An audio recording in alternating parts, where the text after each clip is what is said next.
Oh, Jesus crap, it's hot out here. Woo! It is hot. Stay tuned, people. I'm coming up with a lunchtime chat.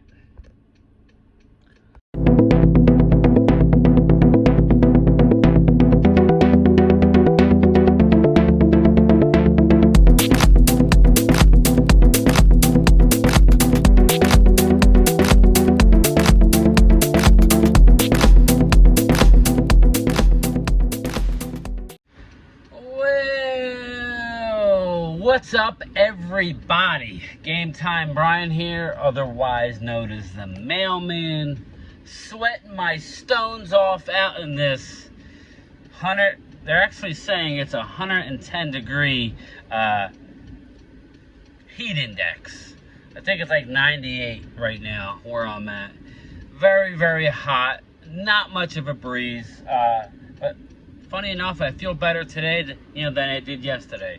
So, word to the wise, stay hydrated, please. Please stay hydrated. I wanted to do a video on my lunch today. Not that I'm eating. I can't eat in this heat. I don't know about you guys and gals. I cannot eat when it's this hot. Most of the work you do to prepare for the heat is done the day before. So, no alcohol. Now, I didn't drink any pickle juice at Philly D. No pickle juice here, because I should have drank the pickle juice. How effective that was against us for the birds, but I digress. Let's get into, I have a rundown of some things I want to get into. I had said, my last video, I said that, you guys already knew, but Donovan Wilson was carted off. We didn't know the extent. I laid out my opinion on if it was torn, if it was pulled, yada yada. I've had a similar years ago, and the early and my assumptions were correct. He's looking at 4 to 6 weeks. That is a win, people. That is a positive result. Dono only being out 4 to 6. I already told you guys that I do not want our veterans playing in any games. If we're gonna rely on these guys, we don't need them getting hurt. This is about our young guys. We need to have these young guys separate themselves from each other, and that's what we need. We don't need anybody else getting hurt. Honestly, Mark Holmes, I know we need to work. I know that we need to work, but these guys are professionals. They have to pass a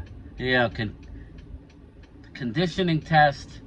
I don't need our guys taking unnecessary hits, especially with the extra game that they've added, and I expect to have a playoff run. Yes, Twiz and Philly D, I expect to have a playoff run. I'm already on record of saying, team coming out of the East that's the healthiest is going to be the most successful. So that's where I'm at.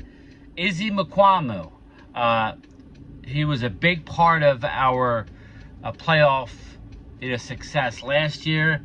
That was Dan Quinn's sleeper. Surprise, he played cornerback in the playoffs. We were pretty decimated with Anthony Brown and Jordan Lewis going down. Deron Bland was a pleasant surprise with his 5 interceptions. But Izzy, I believe, is back in the mix. He's out at least a month with a hamstring. That kind of hurts him. Now, I still think Izzy is on this team, but he's one of those guys that needs to really separate. And we'll get into those guys. The guys that are on the bubble, I think Izzy's not, but, Boss Man Fat, Kelvin Joseph, he is on the bubble. He absolutely is on the bubble. He's a second-round pick. You know how the Cowboys are. They like to justify their picks. I'm not keeping him because he's really good on special teams. Not going to do it. I'm sorry, it's not happening. Just because you're good on special teams doesn't make you have a spot on this team. We already have that with CJ Goodwin. If you're going to let CJ Goodwin go and have Bossman Fat slide into that spot, then I'm fine with it. But we're not having more than one guy who's a special teams ace. And I'm not sitting here telling you today that Bossman Fat is as good as CJ Goodwin. He's a walking penalty. That's all that I know. But, you know, just talking about the bubble guys. You got Bossman Fat. You got Nashawn Wright. Shout out to Nashawn Wright. He picked Dak yesterday in 7-on-7. Supposedly Dak, I don't know if it was 7-on-7. It may have been 11-on-11. I'm not positive, but Dak went deep, and he made a leaping grab. He was defending Jalen Tolbert. Nashawn Wright is a bubble guy. He was drafted to play corner. If he can't play corner for us, again, that's where he's a bubble guy. I don't know that he's on this team. Yesterday's interception, leaping interception, it goes a long way. Jabril Cox, it's now or never, man. It's now or never. We got Malik Jefferson, who's also a linebacker, as well as Derek Harper, who I really like. So Jabril needs to step up, or he's going to be out. Just look at those three guys. I see one of them making the team. So if you're not healthy, maybe you start out, maybe you IR guy. But one of those guys has to step up in our linebacking core. They just do. We drafted, Overshown, so one of those guys needs to step to the table. They just do. Simi Fehoko, he's already had a drop, a tip ball interception where it went right through his hands. And Simi, you want to be on his team, you can't do that. Now, he went on to have some really nice catches after that. But Simi Fehoko, now or never, my man. I think it's between Simi Fehoko and Dennis Houston. I don't think Dennis Houston is going to be just given a spot on his team this year.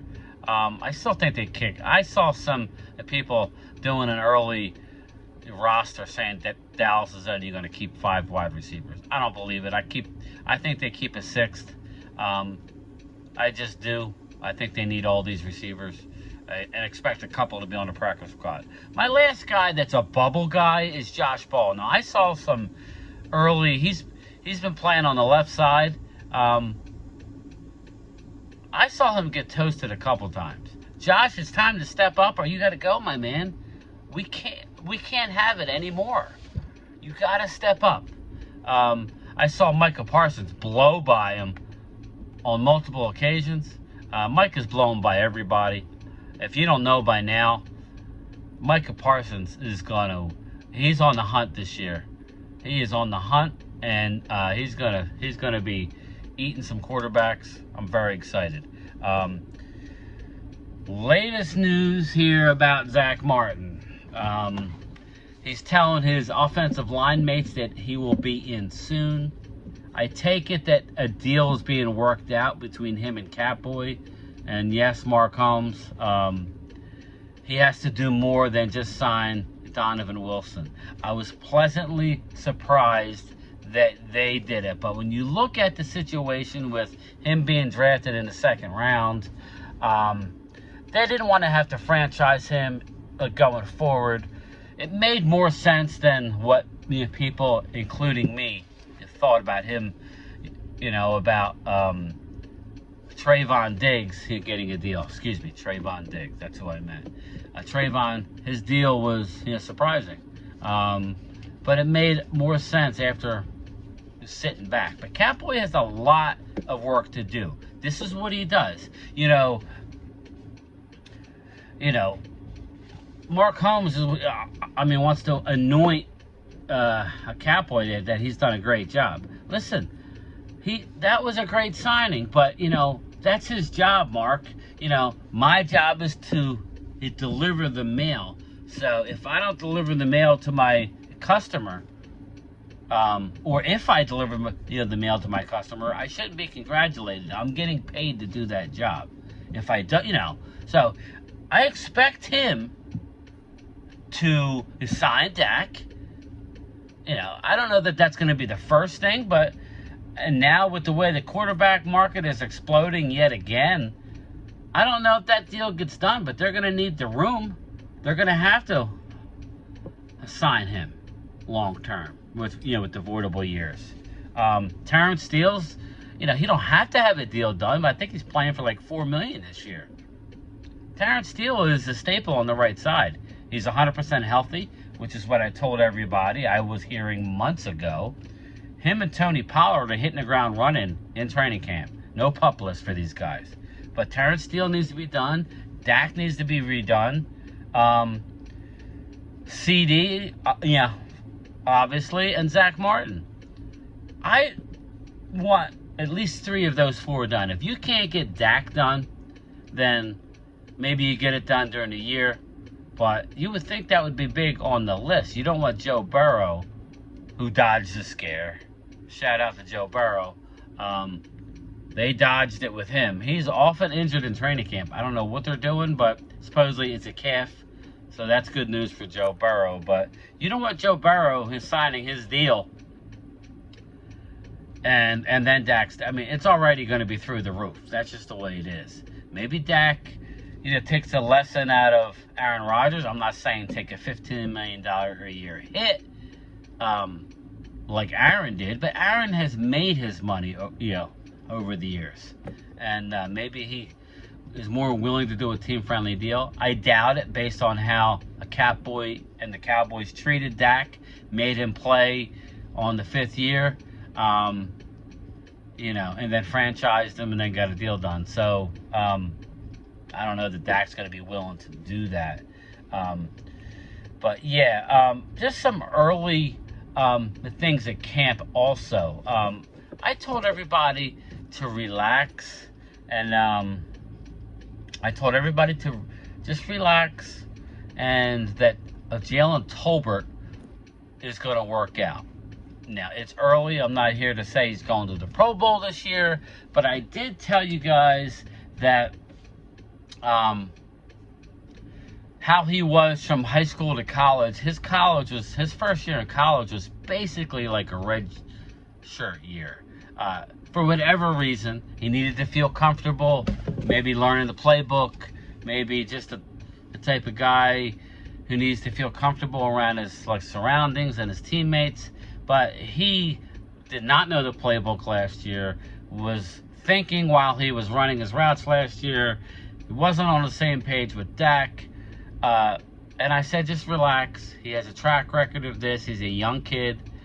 And lo and behold, he's really shining early in camp. So what was a thin position at wide receiver last year with Gallup coming back from the injury and having to rely on Noah Brown, now looks kind of deep. You got CD, you got Brandon Cooks, you got Michael Gallup flying around, and now you got Jalen Tolbert looking good. Now we have a bunch of young guys. That position is definitely looking up. So Jalen Tolbert, expect a decent year out of him. He will be a serious contributor for this offense going forward. I'm excited about the young kid. Dak really praised him, and Dak doesn't go overboard when he praises people. He just doesn't. He did with Jalen Tolbert, so I'm excited for what's about to happen with this young kid. I love them coming out. My other guy that I want to touch on is the cornerback Eric Scott. Eric Scott kind of fell through the cracks in the draft. Shout out to Dan Quinn and our scouting staff. They went out. I guess these other teams weren't privy to the news and Eric Scott. They did their homework on him. They knew that he had he ran a 4.7 at his pro day, but the Cowboys knew that Eric Scott had a severely pulled hamstring or quad soft tissue injury. Now, I'm sure that he would have said something, right? I'm sure that he would have said something to all the teams, but I don't know if they didn't believe him or what, but he's a 4-4 guy all day, every day. His college coach says he's the type of guy that you want on your team. All he's done, he's been attached to all the receivers. I mean, he's been locked down as far as in coverage. Dallas actually moved up in the 6th round, gave up a 5th next year to draft this kid, and he had a tip ball interception. He has great hands. The one area where he's gonna struggle, he's a little light, is in the tackling. But at the end of the day, if I can get a corner that could stick with these receivers, yet another corner, you figure we got Gilmore and Diggs and Deron Bland playing the slot. Izzy Mukwamu. Like I said, we'll see about Nashawn Wright and Kelvin Joseph, but Eric Scott's going to be on this team. Eric Scott is that good. His future is bright. The coaches love him. He's already, when our number ones are out, he's already on the field. He's jumped ahead of a lot of people. He just has a knack for the ball. I mean, he just does. So, just an early look. We dodged a bullet with Donovan Wilson. Izzy Mukwamu, he needs to be in there. He's going to be out a little bit, but I think he's on the team. I think he's made enough plays on, I'll be curious to see, because Mukwamu was playing some safety as well. We're really thin in the safety room. This is Boss Man's Fats. Supposedly he's moved, he's, transitioned in the, into the safety role. So it'll be interesting. But, the last thing I want to, I have a few more things I'm trying to keep it brief here. Sean Payton. I don't know if you guys have heard, but Sean Payton really, I don't know what, I know the answer and I'll get to it, but Sean Payton slammed Nathaniel Hackett. Just said he has never seen a worse coaching job in history than what Nathaniel Hackett did last year with the Denver Broncos. Now, we can discuss whether, we can have a debate on whether, Nathaniel Hackett did a good job or not. They have a lot of offensive talent. Their defense is that good and dynamic. So, and Russell Wilson took most of the blame last year. But you can't blame it all on Russell Wilson. But let me just tell everybody, what Sean Payton was doing was taking the heat off of his team and Russell Wilson. That's what he's doing. He's taking the hit, and all the pressure is now on Sean Payton. Sean Payton could give two craps what anybody thinks about him. He comes from the Parcells tree, and what he was doing was taking the heat off his team and putting it all on his back. But do you know who was really to blame last year about the Broncos' failures? Was Russell stinking Wilson. My man came in fat. Just look at the pictures from last year. Russell Wilson came in overweight and heavy and out of shape and not ready to go. Okay? The Eagles dodged a bullet not trading for this guy. And yeah, I'm going to bring it up again. They had a deal in place. They wanted Russell Wilson going into last year. They weren't sold on Jalen Hurts. They went out, and then when they didn't get him, they went out and loaded up. And it worked out for the Eagles. You dodged a bullet. Now I'm hearing that Russell Wilson is in the best shape of his life. Not to mention Russell Wilson, his friends on his own teammates in Seattle that would try and get a hold of this guy had to go through a handler in order to get a hold of Russell. So, if Russell was brought back down to earth this year, maybe that's what he needed. But make no mistake, it wasn't Nathaniel. I'm not saying that, yeah, Nathaniel Hackett is going to be an unbelievable coach in this league. He may never get another shot again. But it all starts and ends with the quarterback, and your quarterback was not good. And he was out of shape and overweight. So, but I don't appreciate Sean Payton doing that to, you know, a fellow coach. You would think he would have a little more respect. So the heat is on you, my man, Sean Payton. Yeah, a lot of Dallas fans, including myself, he's a great coach. He's been to the Super Bowl multiple times. He's a Super Bowl winner. But the bullseye is on you. Now, you're not going anywhere. This is probably going to be your last job. Broncos aren't going to fire you after 1 year. They have a lot of talent on that offense and defense. So, expect either the Broncos to have a bounce-back year and be in the mix big time. But it all comes down to Russell Wilson. Briefly, we are over like less than a week away. Me and Mark Holmes will be on the road next Thursday morning. We will be doing live streams on the road. We're going to the Hall of Fame game next Thursday night. I got to talk to my partner, Primetime Phil, about possibly doing a live stream next week, or maybe he could do a stream with somebody and I could zoom in, and that, you know, maybe pick a day. I'll let you know. But yeah, me and Mark hit the road next Thursday. Mike Oldana, I saw your comment. Listen, it's just like friendly banter, man. Mark likes to throw me under the bus, and all of a sudden he's big, and yeah, I mean, him and Catboy are tight. He has a lot to do. So Mike, yeah, it's all in fun. You know how it is. But yeah, we'll be on the road. I'm looking forward to it. We're going to the game. I'm still waiting to hear whether Mark got the ceremony tickets for Saturday night. But we'll be at the Hall of Fame nonetheless. Really need to get DeMarcus Ware. I want to shake him and Chuck Halley's hands. I hear Chuck Halley's not doing the best. That was from Mike Tagg. So I at least want to be able to talk to D Ware, tell him that he should have won a Super Bowl in Big D. That's one of my regrets. To have a talent like that in the Cowboys and not to have won a Super Bowl is a crying shame. That also goes back to Catboy.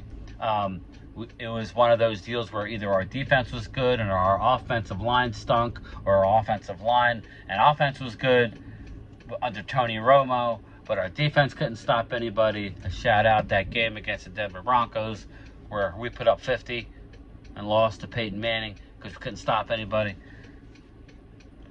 The Tony Romo, and more importantly, D Ware, he should have a ring on his finger, and we should have another Super Bowl.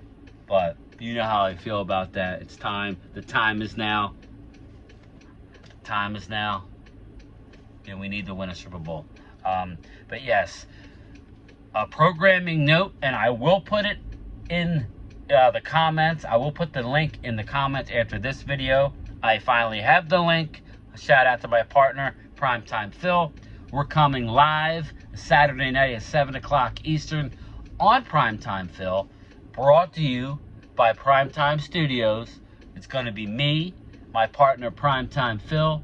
It's going to be Space Cowboy Media in the house, and my brother from another mother, Cole's Cowboys, is going to be representing. We're going to have all four of us tomorrow night, 7 o'clock Eastern on Primetime Phil. Now, I got to get done. Doesn't look like rain, but it ain't getting any cooler. So, I got to go. Game Time Brian is out. Peace.